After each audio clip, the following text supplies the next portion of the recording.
Good afternoon. Welcome to How to Speak Maintenance.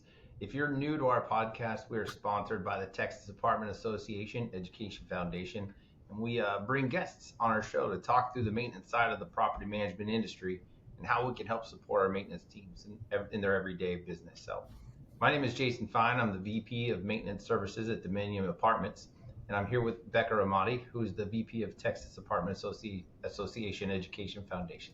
Welcome, Becca. Hi, Jason. Before we start, did you want to talk about anything exciting and interesting going on at TAA these days? Well, we're excited to have another episode of How to Speak Maintenance. And we have some exciting things that are very relevant to this call today about career paths. And so much has changed in what career paths look like and what they can look like. And so we're working to sort of figure out, what does that map look like? What is the visual of what a career in the apartment industry can look like today? And it's so different than, when you both started in the industry. So more to come on that, but it's a good segue for today's topic. No, I was excited when we set on this topic because this is near and dear to my heart, and I think it'll help increase the amount of people that look to our industry and say, hey, I want to be a maintenance professional one day. So to know that there's growth opportunities really helps. Absolutely. Yeah. Well, our special guest today is one of my closest friends and a repeat guest on our show, Jesus Zepeda. He's the Regional Maintenance Director at Camden Property Trust. So thank you for joining us, Jesus. Thank you so much, Jason and Becca. This is amazing. Thank you for having me back again in this show. I'm always excited about speaking maintenance, and especially this topic when it's a career path for myself and so many of my friends that I have here in the industry. And it has been a great journey for me. And hopefully this attracts a little bit more of our new upcoming, maintenance guys that they would love to continue in this career. So excited about this topic today. Yeah. Would you mind telling the audience about your role as a regional maintenance director and what you do at Camden? Yeah, for sure, Jason. So now we're really focusing about our maintenance teams and our communities and how we can vision the properties be more reactive rather than proactive. For many years, we're just fixing things and making sure that we keep up our communities running and things like that. So the vision for the future for us is a proactive approach, making sure that we're PMing our communities and the teams have a budget for it and they can track it and see it. And, we make sure we execute throughout the years and see what's happening with the properties, with our equipment and things like that. So again, we really drive PM hard, right now with our teams. And that's something that help us being, more successful. You have to save a lot of money. It's absolutely save a lot of work for our teams.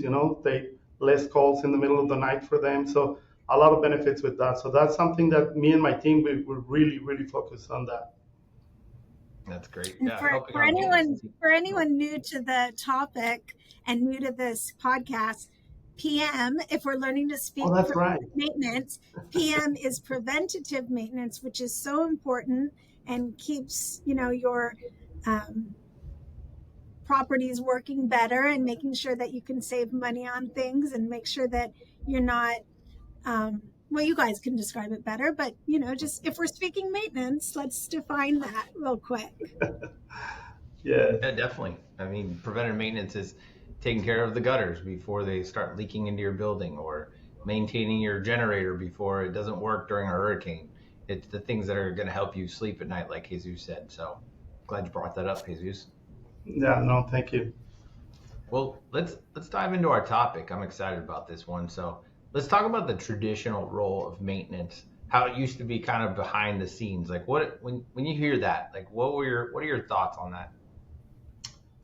Something that it reminds me is back in the days, many years ago when I started in this role, is it was just a classic maintenance role that I used to get to my community, get my list of things that I needed to do for the day, but for my supervisor, go execute, get the things done that he told me, and 5:00 came here and I did my work, and I felt like I could accomplish everything, So that's to me something that it used to be for several years, and just behind the scenes, like you mentioned, went, did my work, didn't have much like anything else, on the property. So the vision wasn't there for me for many years, and that's how it started.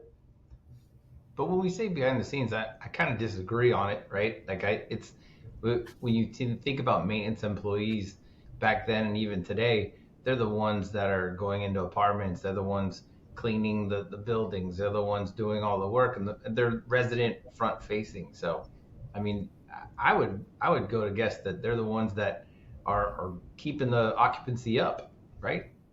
Oh, 100% now.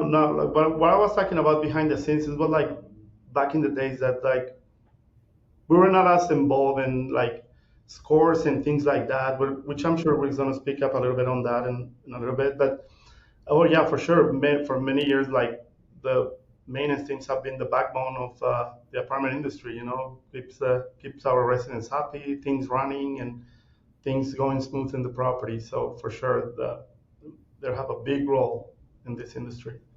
I think we earlier mentioned you mentioned being proactive versus reactive. I mean, I think that's what the role was: waiting for the tickets to come in, waiting for the the person to move out and to have to go in and paint and maintenance the apartment. So now we're getting more and more into the point where we have more data available to us, right? And we can be able to make PM decisions, preventative maintenance decisions, and maybe we can be able to get ahead of things before it becomes a bigger issue, right? Oh yeah, yeah, for sure. Like things are evolved, things has changed, and now it's a whole different world out there. Yeah, before you used Well, to. Oh, go and ahead. your tickets were probably on paper, Yeah. On and paper. your to-do list was on a whiteboard, Yes. and all of those things as well. And it's quite different today. Oh, quite different, Becca, and you're right about that. If somebody didn't update that board, we were in trouble. So that's something that we rely on in the past, and um, I remember when things started to evolve and change, a lot of teammates they were not so excited about the change. But if you really look into it, it actually it's here to help us, to make us more efficient and things like that. And so with that, you have to keep yourself relevant and continue to learn and embrace a change, because again, it's here to help us if you see it in a positive way. Let's talk about the change and what's driving it. Like, what are you seeing in the field that's driving change and making us, adapt? I think with the changing the industry, like technology has played a big factor. You know, nowadays is we try to make things more efficient, like mobile phones. Becca mentioned that in the past it was on the paper. Now a lot of industry, the multifamily, they have mobile phones for the guys to complete tickets or to like do stuff like that. Computers available so you can see different programs that you may run, in your companies and see like the make ready boards in there, completing things in there, scheduling things. So again, uh, things are continuing to change, but again, for the best to me. Like now we don't wait until we somebody upgrade the board, like I mentioned before, or things like that. Everybody have access to it. So it's awesome. I think that with the introduction of smartphones and technology and information is just more readily available, and our residents are demanding information at a faster rate. Are you seeing that in the field as well? Oh yeah, yeah. So now that you have technology at your hands, it's like you're in the field, you can see things coming up as they live, and you can be at somebody's door like within the next few minutes, like rather than go all the way to your computer and see things there or whatever. So man, residents get super happy when you're knocking on the door, like right after they put in a service request. 30 minutes later they're like, man, you're here already. So a lot of benefits to it, and again, keeps us really really efficient, and I love it. Definitely. I think COVID kind of pushed us towards that as well. We saw residents were in their apartments and they wanted fast service, but we were trying to be safe as well. So we utilized technology to try to help service them, but also kind of help them self help. Did you kind of see the same thing at Camden? Oh yeah, Jason, you're right about that. I forgot about COVID. It was a whole different ball game when that happened. We couldn't go into units, but we have to recreate how we're going to complete all that work. And make sure that our residents were still taken care of, even though we weren't having access direct, at the beginning to the units and things. So we have to reinvent how we do it. Self-service, like dropping off filters or walking them through. Teams meetings, things changed for companies as well, the way we communicated with each other. Like we couldn't have like in-person meetings for a while. So I remember learning how to do teams and different things again. But for the maintenance industry, it was mainly how we're going to continue to operate, continue to take care of the residents. And one of the things with COVID too, everybody was home, so everybody was seeing different things. And so actually the workload actually increased for me in Camden. I noticed a big increase in service requests because people actually were spend more time in their units. So again, and we have to reinvent how are we going to manage all that work, and especially emergencies. So it was a challenge in the beginning, but we figured it out. And I think at the end of the day, remembering COVID, all these challenges that happen in the world, they always help us to become better. Things to me changed since then. So uh, it was a challenge, but now here we are, and we're doing things different. I Yeah, think that this industry was pushed by COVID in a way that was pretty impactful. Self-guided tours all of a sudden were more prevalent, Okay. and there was just a lot of advancement in a really short period of time that has really changed this industry. And I think that's really a big part of why career paths are starting to look so different, is because of that combined with the technology. definitely. I think the big word of the day these days is centralization, right? Is trying to figure out how to centralize tasks or duties. And one of the things that I've seen, when I was at Camden and at Dominium, is the centralization of maintenance teams. Can you kind of go into that a little, Jesus, on the how we've challenged the standardized, one per 100 at a community, and this team is only focused on this property and this team is focused on that property, and how we've changed that philosophy? Yeah, no, definitely. So that's something that actually we started as well exploring in Camden, because centralization is something that we started to look into with all these, um, the technology changes, and we saw an opportunity as well to make that happen for our teams. And at the beginning, it was like, we're going to probably decrease the opportunities, but actually no, it actually help drive more opportunities, because we have now we have multi-site supervisors, something that we didn't have before. And it's a great opportunity for our strong supervisors to jump into the challenge and say, like, you know what, I cannot just manage one property, I can manage several. So it's been great for us. It builds the bench for sure in our in the maintenance field, and also in the office as well. So we have like sales managers, we have operations managers now, and it's great. Have you seen some maintenance employees move into any of those operations manager jobs? Yeah, yeah. At the beginning, Jason, it was a lot of actually office, positions that took those places. And now, little by little, a lot of our maintenance teams have been like, motivated to go and apply, and it's been so successful because they have the maintenance knowledge, and it opens up a little bit for them to see the operation sides on the office.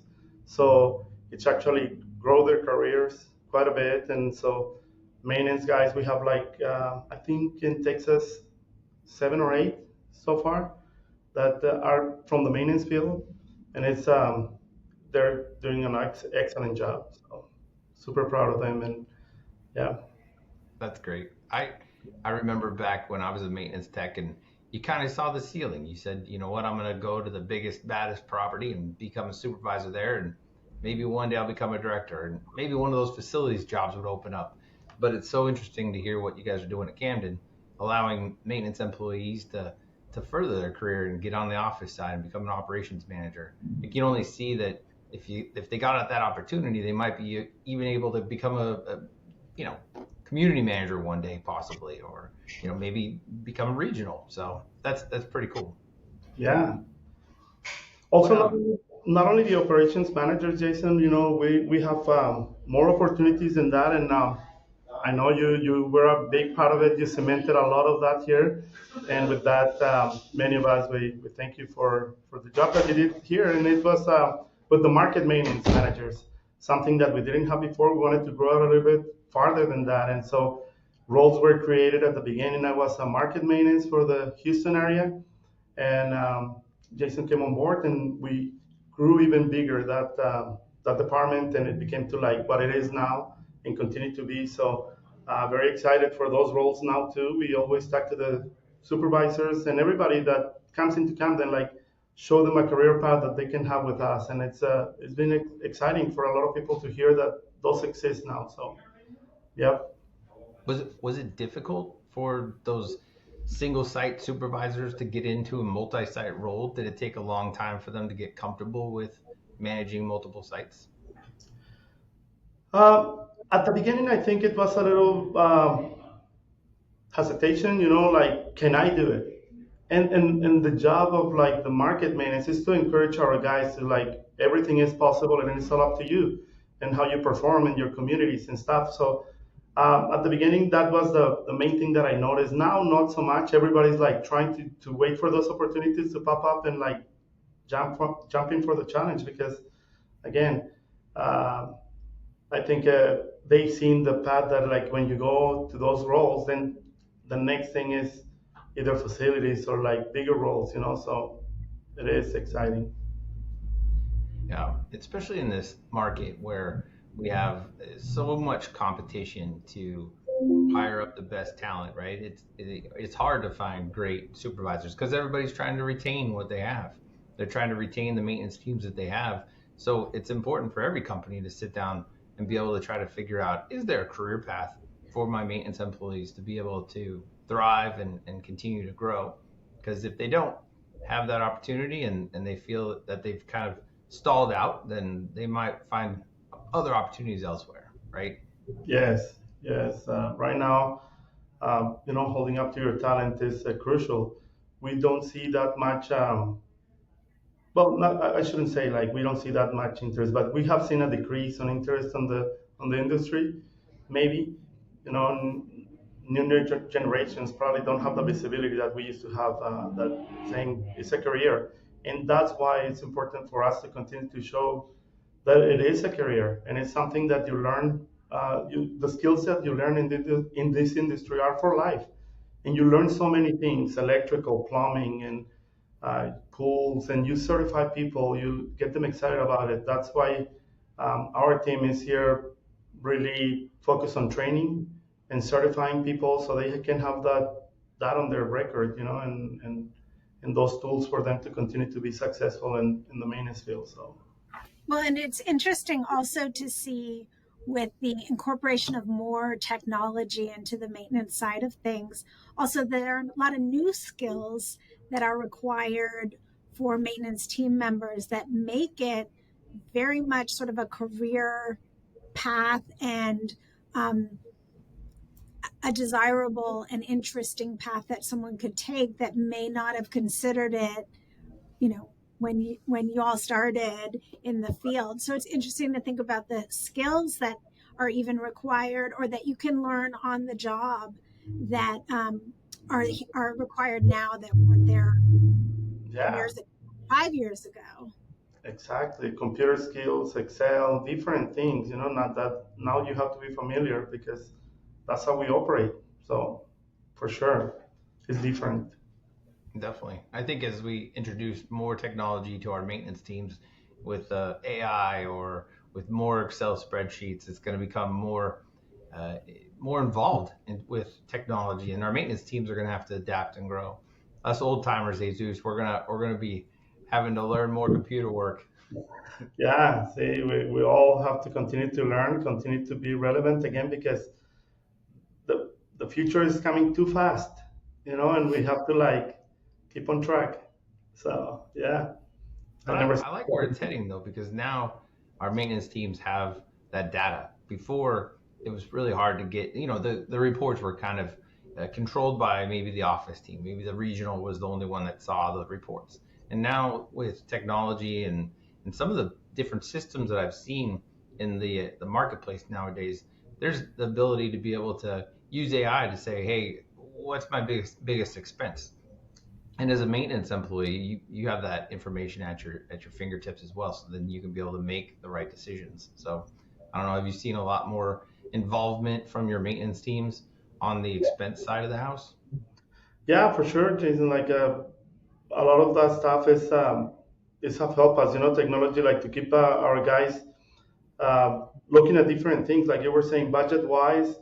Not only that, like our new techs that come in with no knowledge, like they use AI a lot to like troubleshoot things or like research things about the communities that in the past we had to like already have the knowledge, but we didn't have the access to just go there and quick find the answers right away. So yeah, I've seen definitely the benefit to it. No, definitely. Well, I always ask this from people that are on on our podcast. That was hard to say for some reason. Um, what sort of advice would you give to people looking at our industry and wondering if they should take this step into maintenance? My biggest advice is take the chance to do it. Don't question yourself about it. I mean, starting with a good company that supports you and that cares about your career is super important. So just jump in it, see what it have, and even if you're there for some years, the skills that you're going to learn are for life. And I continue to mention that because in my home, I'm able to fix a lot of the stuff that other than that I would be able to have to pay somebody.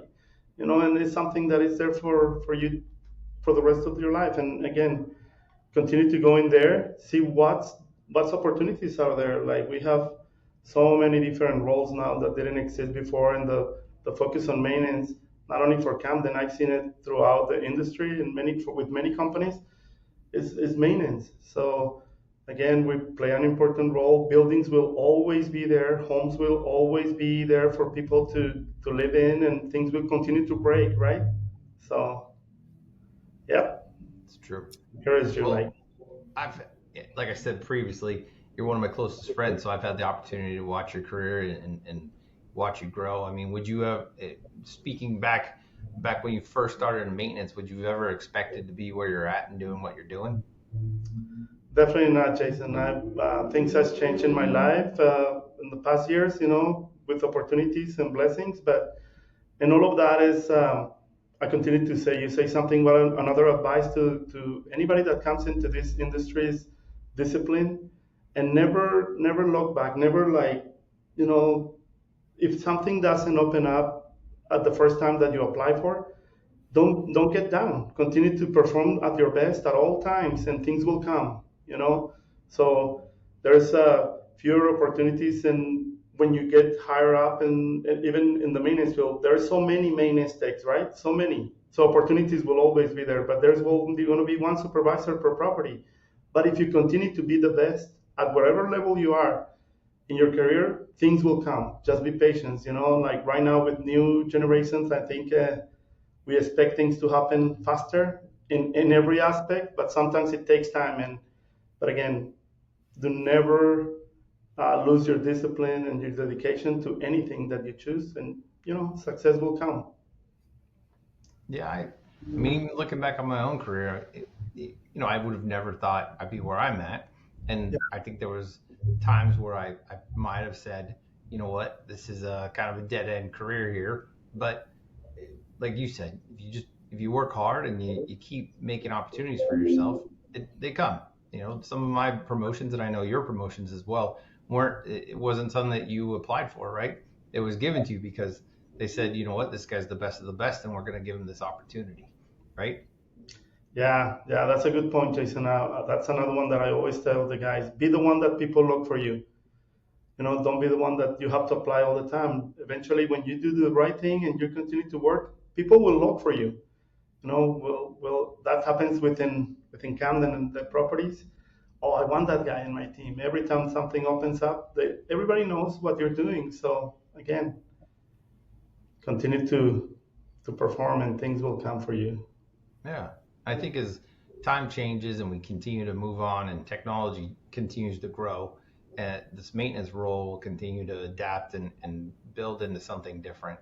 And as these new roles open up, operations managers and sales managers possibly, these opportunities need to be filled by our maintenance employees. And that's why, as a maintenance tech, showing interest, taking advantage of situations where you can learn about Excel or learn about budgeting or learn about where you're at, year to date, then you can be able to start making some smart decisions, which will open up opportunities for future growth paths. So, Yes. Absolutely. well, Becca, do we have any questions or anything from the chat? No, I think we have a really nice comment about maintenance is the backbone for any property. Without a well-maintained property, your residents will leave. Thank you, Albert Trevino, for that comment. That's the truth, and that's why we're here and why we want to teach everyone to speak maintenance. So, thank you for that. Yeah. Definitely. Well, that's a wrap for today's episode. Thank you so much, Jesus, for joining. I always love talking to you about maintenance. I know you got a lot of passion behind it, and I remember watching you working with your teams and making sure that they felt the passion and the growth opportunities as well. It's very impressive what you've done. So thanks for joining and talking to us. Thank you guys again for having me. I'm looking forward to see you soon. Yeah. And we'll be back on October 29th with our next episode of How to Speak Maintenance. Thanks, everyone. Thanks. Thanks. Bye-bye. Bye.